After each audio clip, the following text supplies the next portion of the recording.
Hello everyone and welcome to MBBS Global. I am Captain Gagan Sharma. Now the reason for making this video is कि बहुत सारे parents इस doubt में हैं कि अब हम क्या करें। नीट का एग्जाम हो गया हमारा, बच्चे का स्कोर हमें पता चल गया कि कितना आने वाला है जो आपने आंसर की से मैच कर लिया होगा एंड अब रिजल्ट आने की वेट कर रहे हैं, राइट। सो जिन लोगों का तो रिजल्ट 550 या 575 प्लस आ रहा है उनके लिए तो इट इज 100% करेक्ट कि दैट दे आर वेटिंग कि हमें गवर्नमेंट सीट मिल जाएगी या नहीं मिलेगी, तो वो इस डिलेमा में है।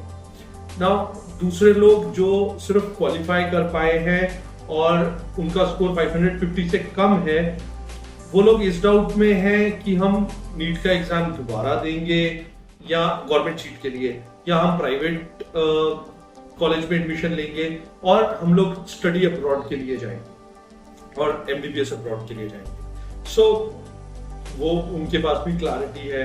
नाउ जैसे मेरी प्रीवियस वीडियो में मैंने आपको बताया था कि आप कैसे डिसाइड कर सकते हैं कि आपको ड्रॉप करना चाहिए या नहीं ड्रॉप करना चाहिए, वेदर एक साल ड्रॉप करके हमें क्या क्या फायदे होने वाले हैं और एक साल ड्रॉप करने से हमारा नुकसान क्या है।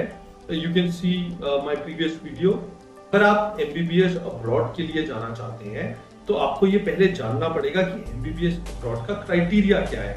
ना एमबीबीएस अब्रॉड के लिए क्राइटेरिया बहुत सिंपल है कि आपके 55-60% से मार्क्स ज्यादा होने चाहिए डिपेंडिंग ऑन यूनिवर्सिटी, आप नीट क्वालिफाई होने चाहिए और आप टाइमली आपकी सीट रिजर्व होनी चाहिए। तो नीट के रिजल्ट के बाद एडमिशन प्रोसेस हम स्टार्ट कर सकते हैं। नाउ अगर इन तीनों में से एक भी चीज छूटती है तो आपको एडमिशन नहीं मिलेगा।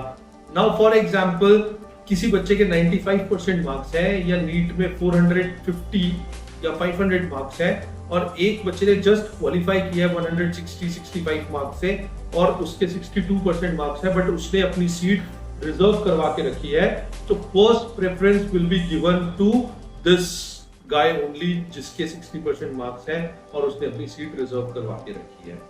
तो फर्स्ट कम फर्स्ट बेसिस पे एडमिशन मिलता है, ये बहुत क्लियर होना चाहिए आपको। इसका ये मतलब नहीं है कि अगर रिजल्ट के बाद हमें कुछ नहीं मिलेगा, रिजल्ट के बाद भी आपको यूनिवर्सिटीज के ऑप्शन मिल जाएंगे, बट हो सकता है कि आपको नंबर 1 से नंबर 2 पे कॉम्प्रोमाइज करना पड़े या नंबर 2 से नंबर 3 पे कॉम्प्रोमाइज करना पड़े। सो अगर if you are in a doubt तो आप ये डाउट को बहुत ही सिंपल तरीके से सॉल्व कर सकते हैं कि एटलीस्ट बुक योर सीट और I would say hold your seat.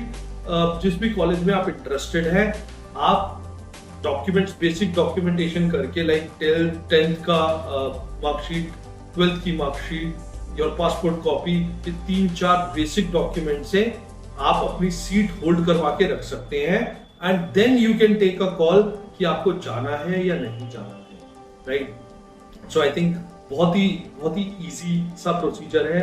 तो एटलीस्ट आपके पास ये ऑप्शन होगा कि आप ये 20 डेज जो रिमेनिंग 20 डेज है इसमें आप ये डिसीजन ले सकें कि आपने अपने बच्चे को बाहर भेजना है या नहीं भेजना है।